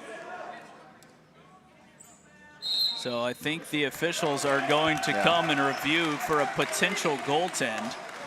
So they'll need a good look at that. Either way, Lasisi's going to be at the free throw line. It just depends if it's 1 or 2 shots. So 2 or 3 minutes, or 2:03 remaining in the game. And now Coach Trent Miller's upset because he had a potential goaltending down here that he thought they should have looked at, and they didn't. And I'm kind of with him. I get the frustration because that is reviewable. But remember, these new rules might be confusing a lot of people, whether you have to challenge that or if it's an automatic review. Yeah, I would agree with his frustration 100%. The only difference between those two plays was that the whistle and the stoppage of play came instantly for Lasisi. On that Morningside goaltend that they wanted to review, the play kept going on for about 1 or 2 minutes, and maybe referees... They're going to look and see if it was goaltending for sure. So we're going to go ahead and send it to commercial. When we come back, we'll have an answer for you. Right now, Forster's up 6, just over 2 minutes remaining.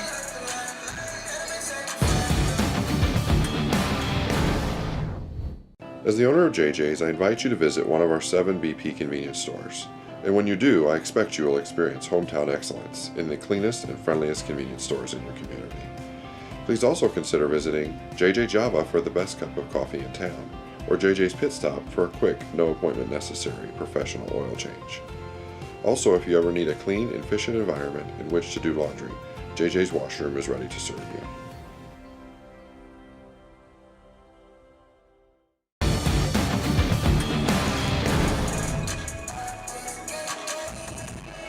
We're back in Platt Arena. The fans anxiously awaiting to see if this will be a 3-point opportunity for Kalen Lasisi, or if it will be 2 free throws. To me, we're getting a look on a smaller screen here. I think Fitzy Grant got it before it hit the glass, but it's one of those tight calls, and that's why the officials are taking some time to make sure. I would agree. We had a good angle at it.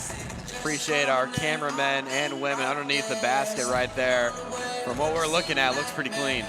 So we'll see what the officials' final decision is. They'll say no goaltend as Lasisi was fouled. It looks like it was a clean block from Grant. I thought he got it on the way up or right before it hit the backboard. We'll show you the replay we were getting and the officials were looking at. So KJ swings it to Lasisi here. Obviously gets up. 2 is the player they were looking at. And just, he didn't hit it. So it did hit the glass before Grant would have touched it, but he never made contact. If he makes contact after it hits the glass, it would have been a goaltend. Instead, it's just 2 free throws. Yeah, refs definitely got that one right. Grant did not make contact with it. So Lasisi, I believe 1 for 2 on his last visit to the line. This is probably a bigger spot, some of the bigger free throws going to take early on in this young season. CC having his best night scoring so far at 13 points. Of course, a very good rebounder, especially during his time at Rio Grande. 18 rebound games, he rattles in the first. He's never known as a great free throw shooter. And in fact, during his time at Rio Grande, he made 0 3-pointers. Well, this year he's already knocked in 2, so this is part of his game he's been working on. CC 1 for 2. Grant again kept it alive. Will Coxon has it. I would look for him to get it going right now for Morningside. He's been their flamethrower. Oh, yeah. He's got it. And a foul on the cut as Brocale was held up on the cut. I think it was Lasisi again who was called for his 4th now. Just trying to fight through the screen right there. Lasisi gets whistled. That is his 4th personal of the game. Brocale back at the stripe, where he is 1 of 2 on the day. It's a 1-and-1 opportunity. The first is perfect. Morningside now from the free throw line, 7 of 11. So still anyone's game, press, and we've seen just how much momentum can swing throughout this game. First half dominated by Morningside. HU really owned the second half. But within 5, game definitely within reach for the Mustangs. Huntington has to take care of the ball here, and they've got some young guards that haven't been in these late game situations, one of them being Miles Good. Jackson Paul's the guy that's going to try to take care of the basketball the rest of the way. 90 seconds left. Huntington up 5. Good. A tough step back triple. Who cares about experience as he drops in a potential dagger? Huntington up 8. 1:23 left, and Coach Yock wants a timeout. That was cold-blooded by Miles. Good. Goes tween, step back, in his face 3. Oh my goodness, the sophomore making plays in the biggest stage. Oh my goodness, Miles Good. Miles Good, 12 points now. He got off to a slow start shooting it. He's now 5 for 11, 2 of 6 from 3, 12 points, 5 rebounds, 2 assists. Didn't play last year, didn't really have a spot to play last year. Took it as a red shirt. Jared Yock has sung his praises. He said he was their most improved, best player all summer long. He just hit the biggest shot of his young career. And really, when that shot went up, I was getting ready to question if that's the best look you can get in that situation. But Miles Good drains it, nothing but net, right in the face of Will Coxon. That was a huge shot for the young HU ball handler. Huntington is 8 of 13 from 3 in the second half. Will Coxon inside Brokale lost his footing. It's Dreckman who's had a quiet night against Beagle. Spinning into the painted area, goes off glass. It's rebounded again by Landon, and now Huntington can hold and make it a free throw shooting contest. Nearly a turnover, and Good is fouled, and Huntington's in the 1-and-1. Miles will head to the stripe. Miles Good, as we talked about, a young player, but I would say one of the more reliable free throw shooters out on the floor right now. Definitely the guy you want in this situation, shooting these free shots. That first one is no good, and he ran after it. Morningside wasn't aware it was a 1-and-1. Will Coxon had the hot hand, has not shot it in quite some time. Short corner, Beagle battling with Brokale, and the foul is called. And it's more free throws for the senior. I'm not sure if the plan was to get the switch on the perimeter, but Will Coxon was open. He had Caden Johnson on him. I'm sure he would have been able to create some space if he got the rock top of the key, but Brokale gets fouled. He's at the line. Huntington had 4 points almost halfway through the first half, Brady. They have 54 in the second half. It's just been a crazy turnaround. Oh, yeah. So in their last 30-ish minutes, they've scored 100, or that's all right. Let's do some different math here, Brady, all right? 75 points. So after the first 10, they had 4 points. They scored 75, 76 in the last 30. Spears takes it across. They wanted to travel, and he's shooting more free throws. Spears hit some big shots too, Brady. He's kind of the one that kept it going late in that, or early in the second half. He went with a 4-point play and knocked down another triple. He's not shot it well this year, but this is a guy Huntington's leaning on. Yeah, and he was, as you mentioned, he was the guy coming out of the locker room that really hit the big shot that set the tone for the second half. Drains the 3, converts on the free throw to make it a 4-point play. Hasn't had the start I would imagine he wanted to this season, but Coach Yock is definitely still going to be leaning on him and expect him to be an impact player coming down the stretch of the season. Transfer from Arkansas Pine Bluff. He started his career at Lemoyne-Owen College, the Magicians. 1.5 points per game as a freshman. He did have as many as 27 points as a sophomore, so he can do it. Brokale launches from the volleyball line. Caden Johnson, another rebound. And now Huntington, if they choose, can just dribble it out. Morningside doesn't look like they're going to foul, and now they do. Good back to the line, and what a turnaround, and what a big first-time ranked win for Coach Jared Yock, and just game number 4. And what a poetic way to get it done. You have I would say, a pretty bad first half for this Forester squad, but you hit a late 3. You're only down 8, and you talked about it. Coach Jared Yock being that halftime coach, being willing to make adjustments, getting into his players, demanding execution, and he has gotten it from his squad. I think that shows a lot of confidence from the HU players in their coach, being able to make those adjustments coming out of the locker room. And what a first win if everything turns out how it's supposed to here. Wilcoxon off the mark. And Jackson Paul goes into the Morningside bench to try to keep it alive and just couldn't quite do it. See some of the bodies flying over here next to us. Not a ton of room in Platt Arena along these sidelines. Jackson Paul always playing 100%. As that shot is up and in by Brokale.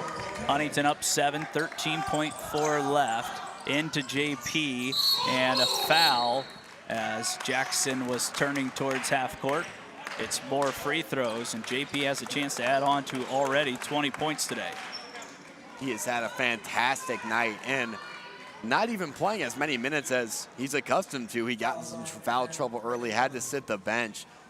But JP, really the player that I would say the player of the game who turned things around, got his guys fired up. First half, he really was the one who kept them in it. He wasn't able to get them a lead, but he kept things close with his scoring. Second half, he kept going, turned things on, even when he was dealing with 3 fouls, 4 fouls. He has really been the impact player, in my opinion, that has led to this win. 103rd career game. That's probably close to more than a lot of 5 pairs of players on his team in his career. There's just not much experience. Dreckman blocks. KJ has his 9th rebound. He ends the day 1 rebound short of a double-double, and it's that first signature win of the season for the Foresters. They are 3-1, and they go 2-0 in the GPAC Crossroads League tournament. When you talk about young teams, you talk about inexperienced teams, first thing you look at is, have they experienced adversity and how well have they been tested? Well, this was a good test with a good team. You face some adversity in the first half, and you respond extremely well, even better than maybe Coach Jared Yock or some of these players expected they would, shooting lights out from the field, lights out from 3 in the second half. What a win. HU topples number 19 Morningside here at Platt Arena. Crossroads League showing their muscles today. Huntington had 5 in double figures, JP with 22, Lasisi with 14. We've got the young head coach following the best win of his young career. Coach, couldn't throw a ball in the ocean if you're on the boat to start the game, right?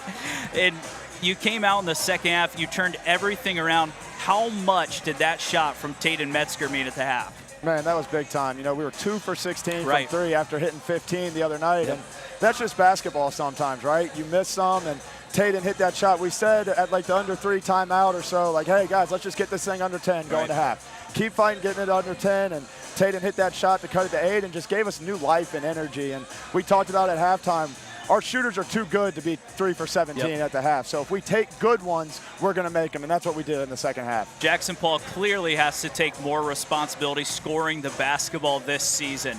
He had a tough night last night. He comes back tonight, one of the best scoring performances in his career. Most of that in the second half. What can you say about his leadership and him as a player? Yeah, he's been absolutely awesome as a leader, and stepping into a new role as a player has been great as well. And, you know, we've talked with Jackson. It's like, hey, you don't have to try to shoulder all the load scoring. He had 4 points last night, and I thought he played better than he did on Wednesday at Ohio Christian when he had 16.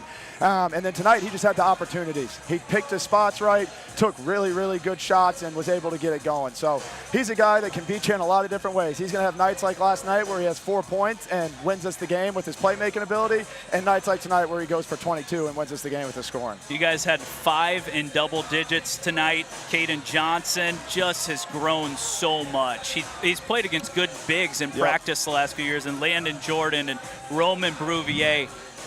He's kind of the one you guys are rolling the offense through. His post play and his passing has just stepped up his improvements. What do you think about that, and how far do you think he can go as a player? Yeah, I mean, KJ's big time. You know, he's a guy we've been playing through a ton, like you said. We're going to throw him the ball in there, and teams got to adjust to him. That's our whole thing, is we're going to make teams adjust to him, and he did a great job playing out of doubles in the post. He's a good passer. His footwork and finishing ability is insane for a guy that size. So we're going to keep throwing the ball in there to him, and honestly, we need to get him more touches because he only got 5 shots up, but 4 assists. So Yeah. you look at it, and some of it's not even assists. It's him making plays out of the double and one more passes that lead to open opportunities. So he was great tonight. He's been great all season, and we're gonna keep throwing it in there to him. Well, we are super excited for you here on FDN Sports. We watched you as an assistant. Now we watch you with your first ranked win as a head coach. Yes, sir. Good things are coming your way. It doesn't get easier, but we're excited for Nespros next weekend, and